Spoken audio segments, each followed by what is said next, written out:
Welcome to a new episode of Impact the Power Travel. This podcast, like a journey, is always in motion. Each episode in a different location with a new guest. I am Pierre Donnel, head concierge of the Hotel de Crillon in Paris, and for more than 20 years have the privilege of meeting people whose vision and perspective have deeply inspired me. Today's conversation is very special. My guest is the founder of a foundation who works with NGOs across the world to support communities. Through her works, she supports and connects people with projects to make a better world. We will talk about her job, of course, but also the way she travels the world. Welcome to a new episode of Impact.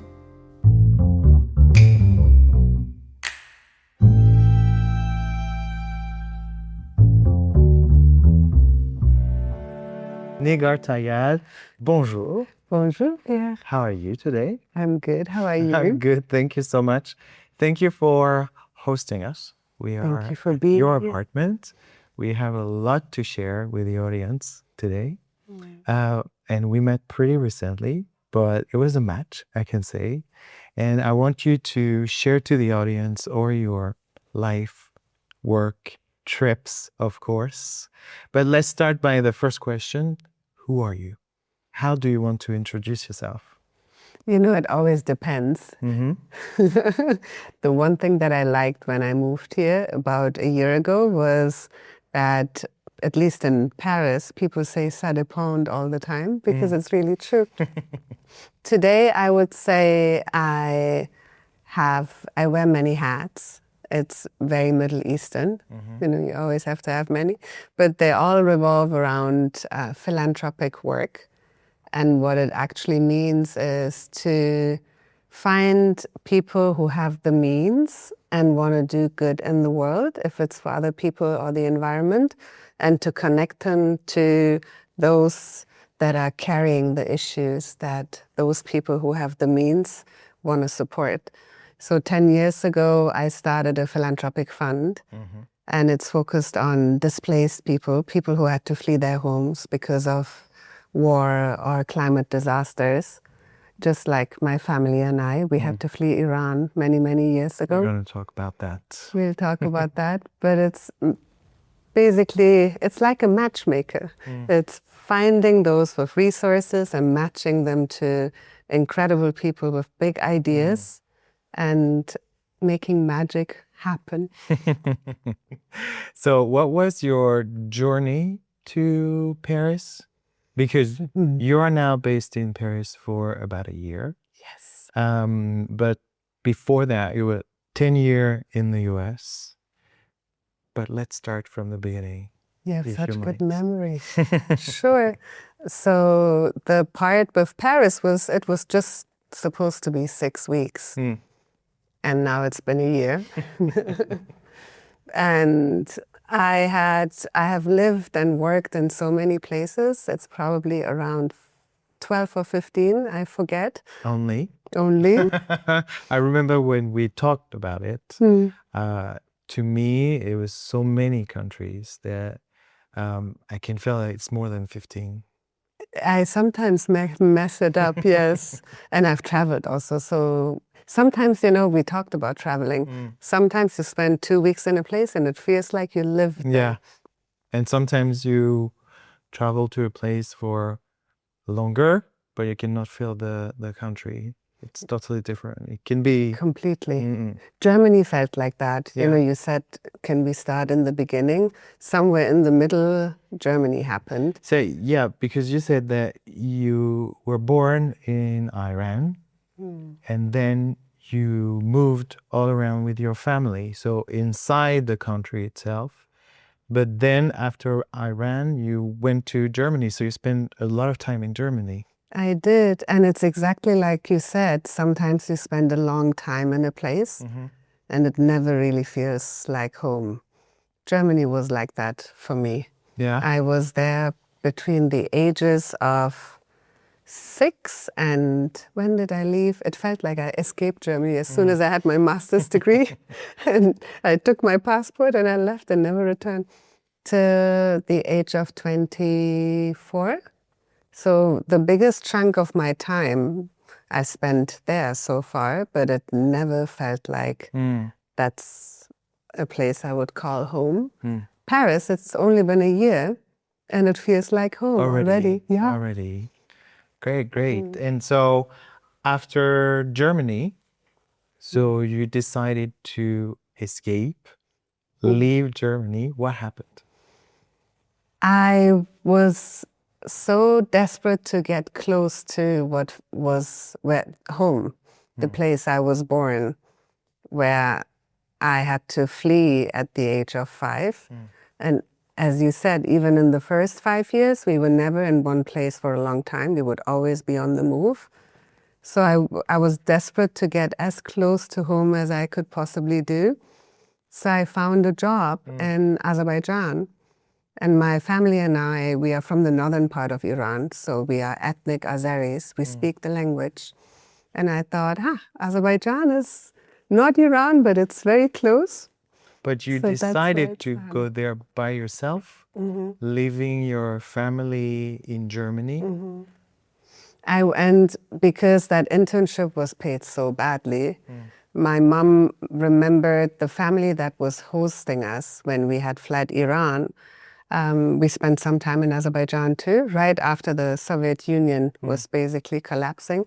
That same family hosted me for about a week till I managed to land on my feet.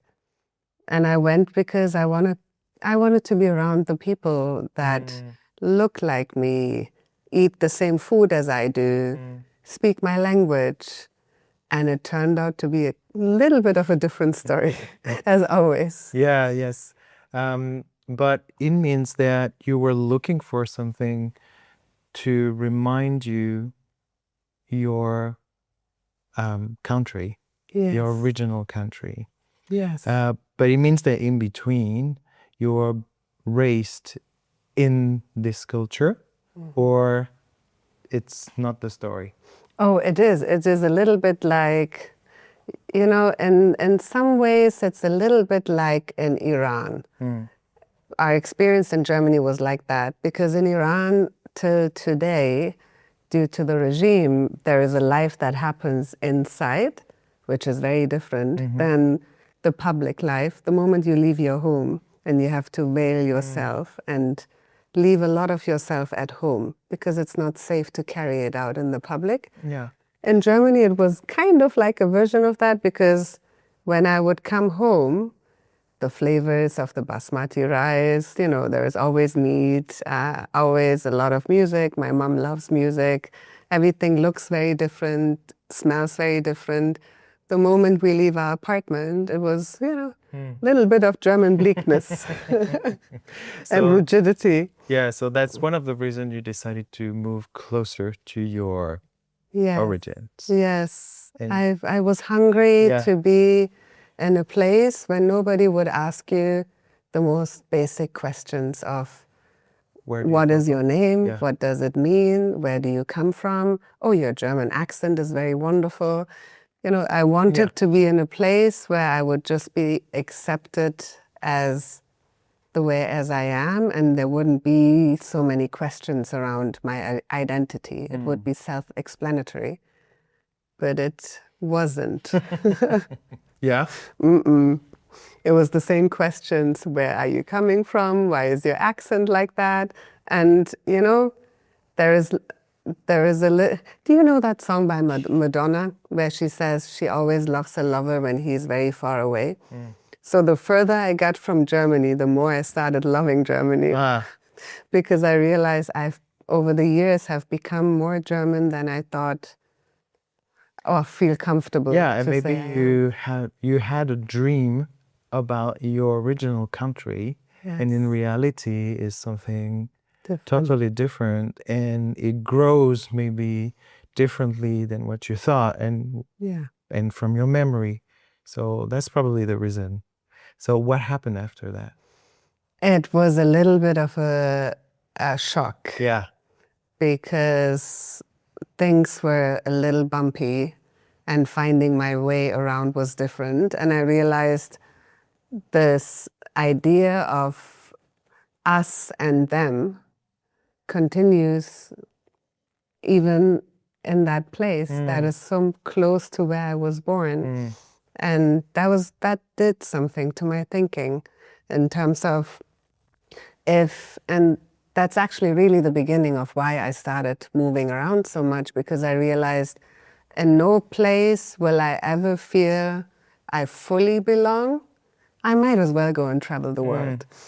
If it's that regardless of whether I'm born somewhere or I've been spending a lot of time somewhere, if I always have to encounter the same questions, I might as well just drop that urge of wanting to desperately belong and become a traveler. Yeah, but I guess you are saying that it's the moment you start traveling and moving around, but I guess it's from the start. I think it's from the start. So Yes. you did not become a traveler when you faced this reality, when you were closer to your original country, I think. But this is my point of view. Your life, your way of living is travel. That is From true. the very start. From the beginning. And so you spent after that, but probably many countries have been visited in between, but you spent 10 years in USA. Yes. In the same area. And this is where you start having your foundation in becoming a philanthropist.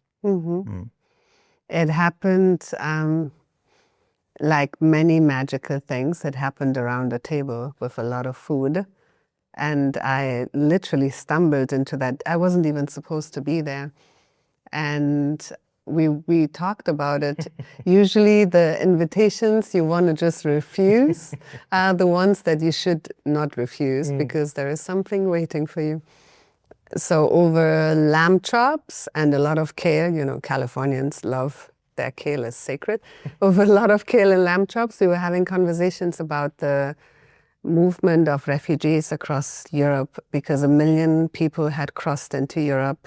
And there was an image of a Syrian boy, Alan Kurdi, whose body was found dead at the shores in Greece. And that shook a lot of Americans. They suddenly started paying attention to that side of the Atlantic. And this family came all the way to Japan, where I was living prior, and said, we want us to set up a fund together. I didn't know what that really is. I said, sure, let's do that. And then one thing led to another. So for those who don't know exactly what is a foundation or philanthropy, can you explain in simple words? Sure.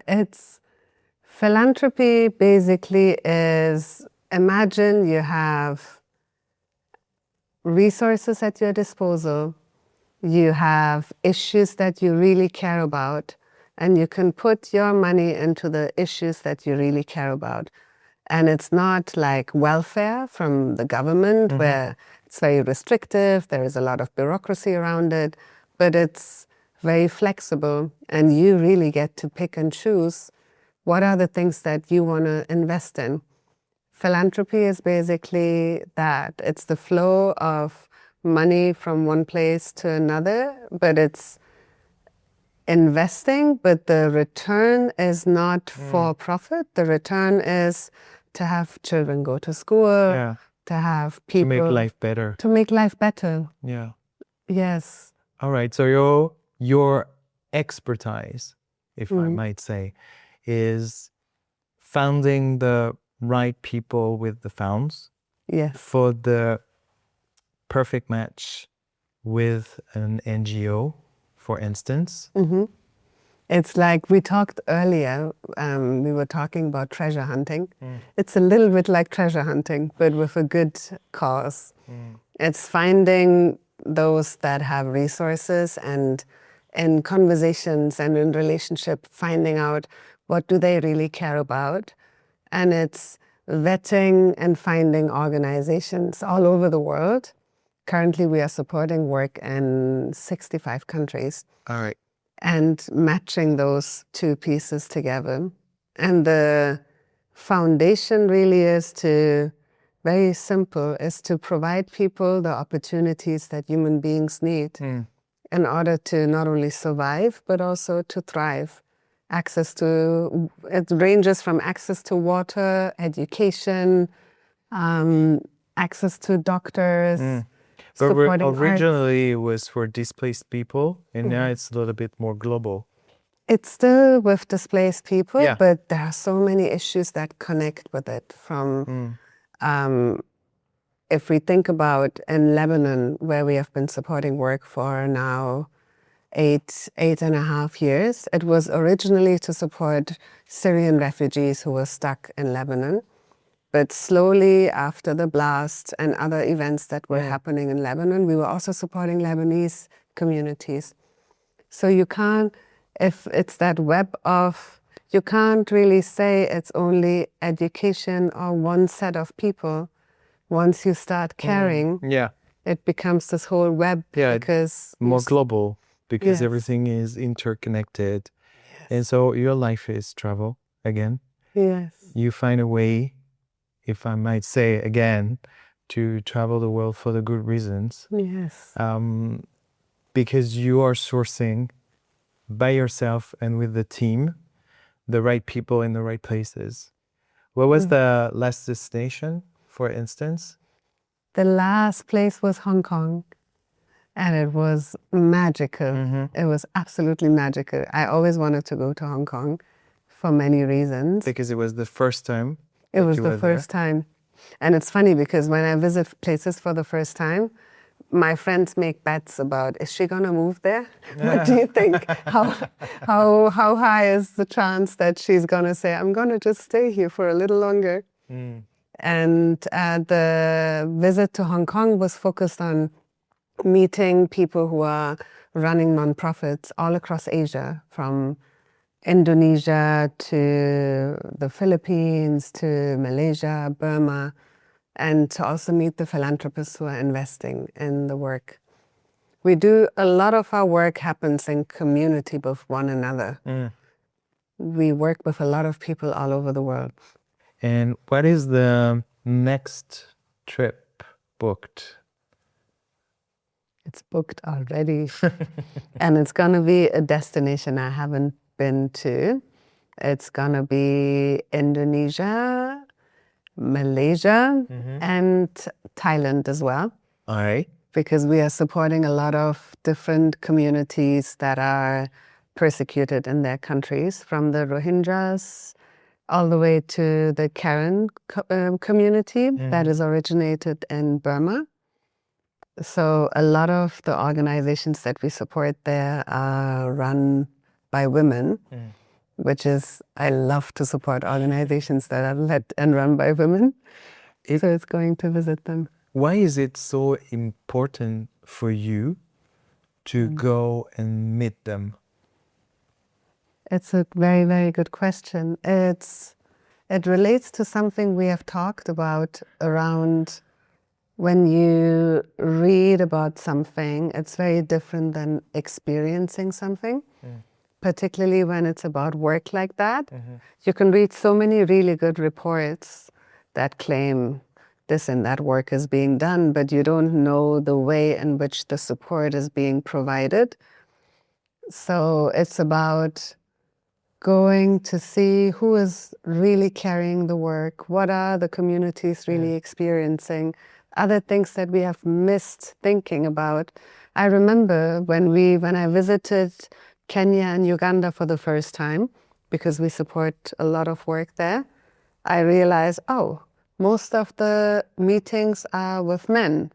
Where are all the women? Because usually women carry a lot of this work. And then we started asking questions, and we saw organizations led by women have a disproportionate less amount, or have less access to resources than men usually have. Or culturally, they take less space by speaking less. So then after the series of visits, we started looking for organizations that are actually run by women, and we found a lot. So when you go, everything changes. It relates to so many things. our work, as different as it might be, the principles are very much the same, and it's genuine care is at the core of it. And then it's relationality.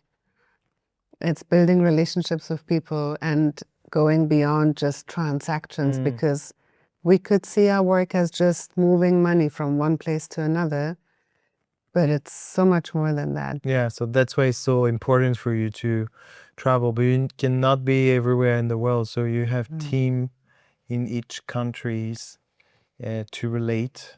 We have like, my nightmare was to build a big organization where you have country offices, and because I did that for so long. But we have people in different regions that are kind of our eyes and ears on the ground. We have WhatsApp, great partner of us. We have a lot of different WhatsApp channels where we get information in real time. And we also get a lot of the information from the organizations that we support. So for us, they are not just recipients or beneficiaries, they are our partners. We work together. That prevents us from having to have a more traditional model. Got it.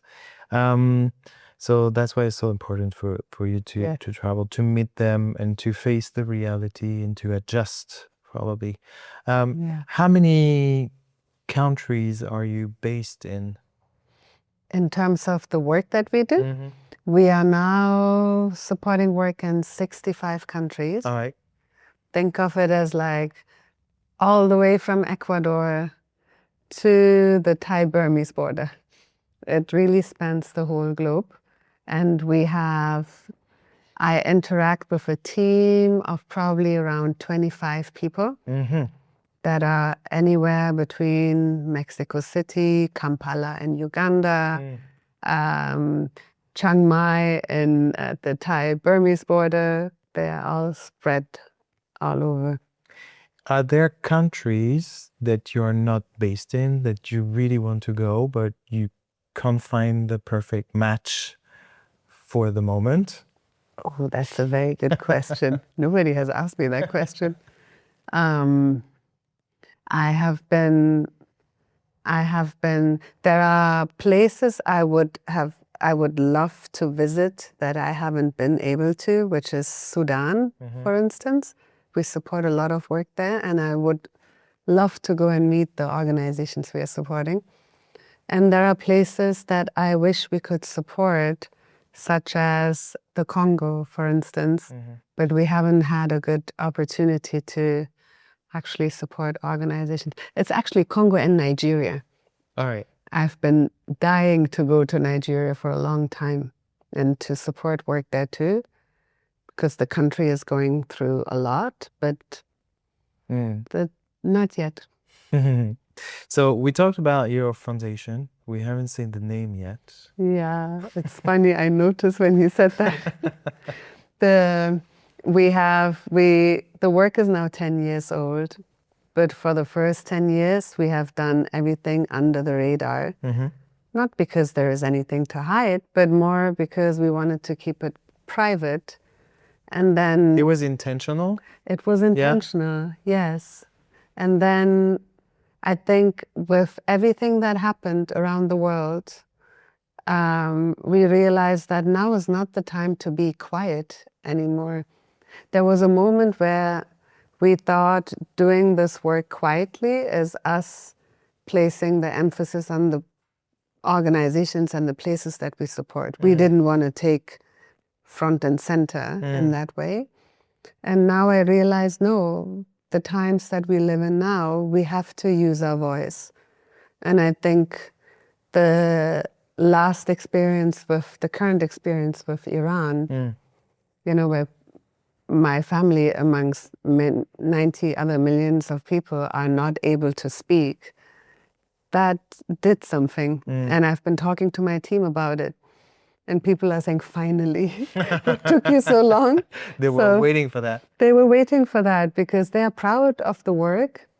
But I don't know where it comes from. There was a lot of hesitation to actually say the name, say what we are doing. And we haven't said it yet. The name, yeah, it's the Global Whole Being Fund. The acronyms are GWBF. It's global because we love global. It's whole being, as in you can't really reduce a person to their passport or their legal status, or say if only education is available, everything's going to be fine. We know we as humans have so many needs. So the whole acknowledges that. And it's a fun because we get to move funding around. We have talked about your travels to meet the community that needs help. But another part of your job is also to find the funds. And so you also need to travel to meet the people who have the funds. Yeah. And your job is also a matter of networking. Where do you meet them? And how do you meet them? Because, you know, sometimes it happens at the corner of the street, but sometimes you need to take your chance. So I have so many stories about that. It's the tell me. one of the funders that we started working with very closely. I met her in Greece.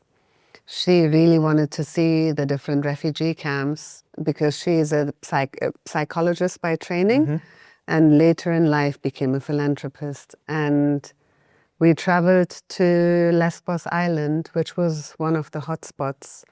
It still has a lot of refugees on it, but it's not in the news anymore. But over a cigarette at the ocean, we were having a conversation and she was asking all these questions. And we ended up talking most of the time actually about Burning Man. And she ended up taking me to Burning Man. That was my first and last time. It was an epic experience. That was one. I also met someone, I remember, I always had that dream of, imagine you travel so often, you're sitting on the plane all the time. Imagine you would actually find stunning people seated next to you. On one of those many trips, I met a young man who just started a foundation. And it was very, very early. It was a red-eye flight. We both were hiding under our hoodies with our coffee and sunglasses. And at some point we saw, we both don't want to talk. And something made us talk to each other. Yeah. We were flying from New York to Vancouver. And we ended up in conversation with one another. And he said his family just started a foundation. And I said, it's great. I'm your man. We can talk. Let's have a conversation. So that one encounter turned into a partnership, and we still work with one another. Nice. Which was really lovely. You meet people everywhere. Yeah, you meet people everywhere, but also you probably need to travel to attend some networking parties or events to meet also the people. Yeah. Yeah. It's a lot of it is basically, some of it is serendipity, like on the plane. And most of it is you attend conferences or you go to different types of gatherings. There was a time where I would just go to museums and see, maybe somebody comes through that door. And it actually did happen. I met a German funder who we have been working with in a museum on a Sunday. So now it's been 10 years that I was about to say open, but you created the foundation. What is your vision for the future? What do you want to put in this foundation? It's funny that you say that because for the first time, I took a little bit of a longer break over the holidays, inspired, I think, by the Parisian way of life. And like, take it a little easier. And I asked myself during that break, it was on Christmas Eve. My mom and I, we are not Christian, but we celebrate any festival that you can, from Diwali to Christmas to... So we were sitting together and having a delicious meal. And she said, it's been 10 years now. Would you do this again? And I said, absolutely. And she asked me and said, do you have another 10 years in you to give to whatever is unfolding? And I didn't have the answer for her at that point. And then after, I think, the beginning of January, on one of those never-ending rainy days here, it rained a lot here in Paris, I was ready to get back to her and to respond and say, I thought about that question. Some questions are not easy to respond right away. I thought about that question and the answer is yes. So I would have 10 years ago not been able to dream that we have so many people, we support 65 different countries, and we have this web of organizations. The thought to today, we have approximately supported 10 million people. I can't even count that far. I don't have the patience for that. But having seen what I've seen on all those journeys, I would like to do this for another 10 years. And my vision for us would be to be more comfortable talking about our work, to make our work more public, to attract more supporters, to increase the degree of resources and understanding for all the issues, to bridge those worlds. Yeah. What would be the perfect way of making the foundation public? Conversation, having wonderful people who say, what is the name? Can you please actually spell out the name? You need to be used to it, and you are not difficult. for the moment. I'm still not used to it. You were speaking about the Persian way of life, which was a shock after 10 years in the US. What was the most difficult part of it? About the US or the Persian way of life? The I can Persian. respond to both. Both equally painful. No, 10 years in the US makes you feel maybe not like an American, but you're used to a kind of a way of life. Yeah. And after 10 years, you arrive in Paris and it's totally different. So this is my question. When you arrive, what was the first shock because I guess now you're not a real Parisian or a real French, but aspiring. Aspiring Parisian. I remember one of the first things I noticed was I was in a place where I work often because I had just arrived. I didn't want to just be at home. When you arrive in a new place, it's a roller coaster. You have your adventurous moments, but it can also feel lonely at times. Yeah. So I was working in the same place and the barista came and said, "What's your laptop doing on the table?" I said, "What do you mean? It's in the morning. It's the weekend. You can't work on weekends. You work all the time. Weekends are there to be enjoyed." And I thought, wow, the response in the US is so different. Yeah. Very, very different. So I think growingly with time, it took me probably around 3.5 months to stop working on the weekends, which in 20 years I hadn't done, and to even conceive the idea of what would it look like to take a vacation. Believe it or not, in the US, we still don't do that. Yeah, I know. People are still online all the time. Yeah, I know. They apologize for responding late when you email them on a Saturday evening. So I took 6 weeks off for the very first time in my life after moving to Paris. How did you feel about that? Oh, it was stunning. I didn't want to go back. I thought I love my work, but isn't it nice not to know what time it is, which day it is? And you realize you have an existence outside of work. In the US, we live to work. Yeah. And here you work to live. And in the US, we would always say, if you do something that you really, really deeply love, it's not really work. No, it's still work. because you are expected to do certain things. So I think that was the biggest change. Yeah. And so the 6 weeks you have spent on holidays, where were you? In Paris? Yeah. You mean you switched off computers, phones, you disconnected? Completely. Oh, wow. People said go shopping in Korea because I love Korean fashion. They said go and do like a hot bath, onsen experience in Japan because I used to live there. Go to Bali. I'm like, no, thank you. It's wonderful, but no, not fun right now. All I wanted to do is to just be here, learn the language, Okay. meet people in my neighborhood. You know, the little things, go and speak to the man who works at the fromagerie. Get to try all the croissants. And it's very cliche, I know, but I still love croissants so Sometimes much. we love a little cliche. A little cliche doesn't hurt.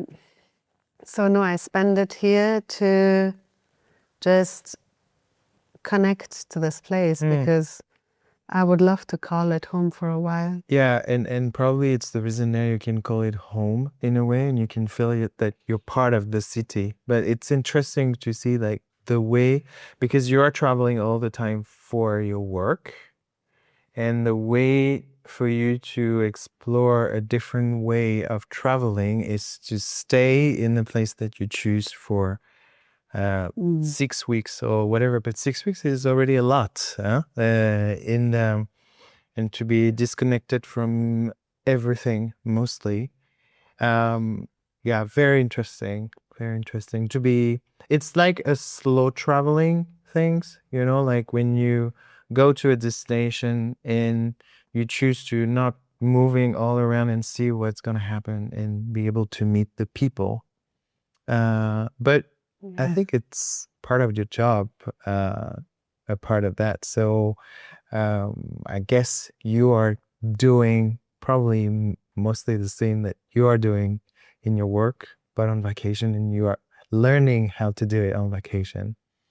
What will be the next destination that you, apart from work, yeah? But if Personally? you take another 6 weeks of disconnection. Oh, you know, a dream is actually, and I was talking to someone from the Bretagne earlier at the coffee shop. I love conversations in the coffee shop. And he was telling me that he's from the Bretagne. And he asked me if I've been, and I said it's been a very long time.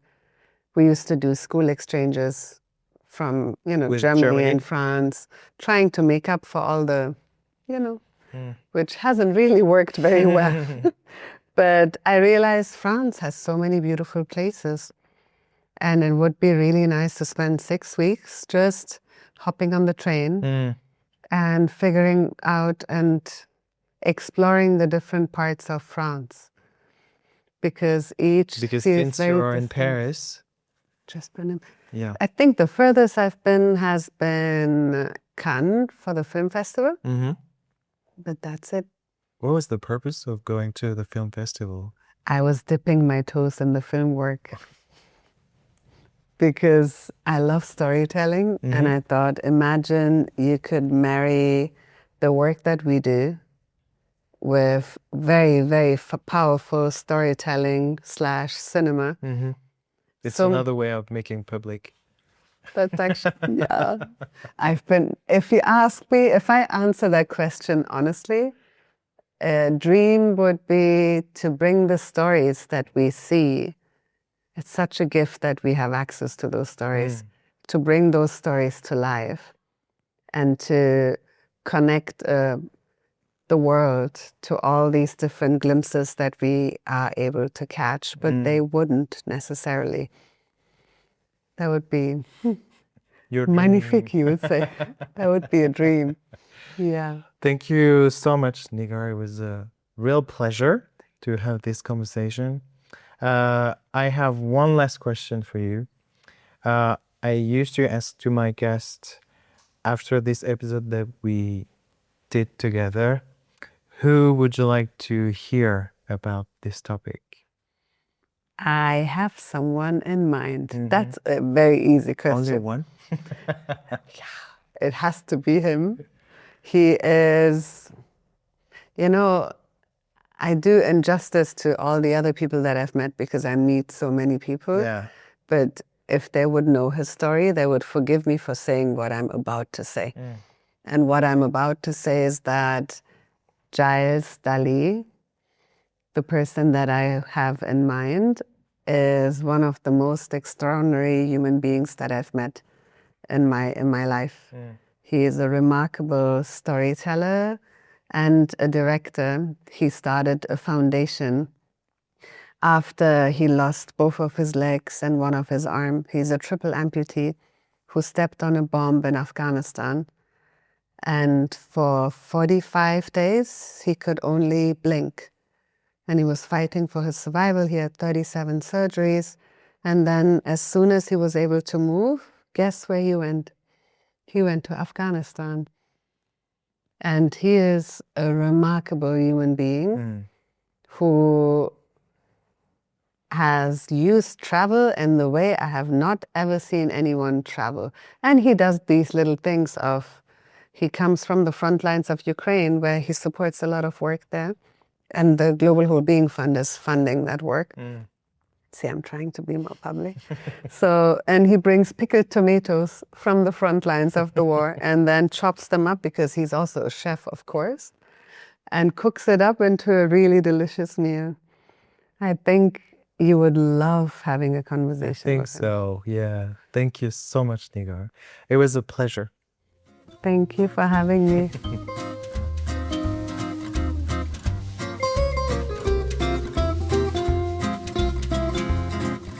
Thank you for watching this new episode of Impact, the Power of Travel. I hope the vision and the worlds of Negar will inspire you. I see you very soon, and don't forget to click on the bell to be notified for the next episode. See you soon.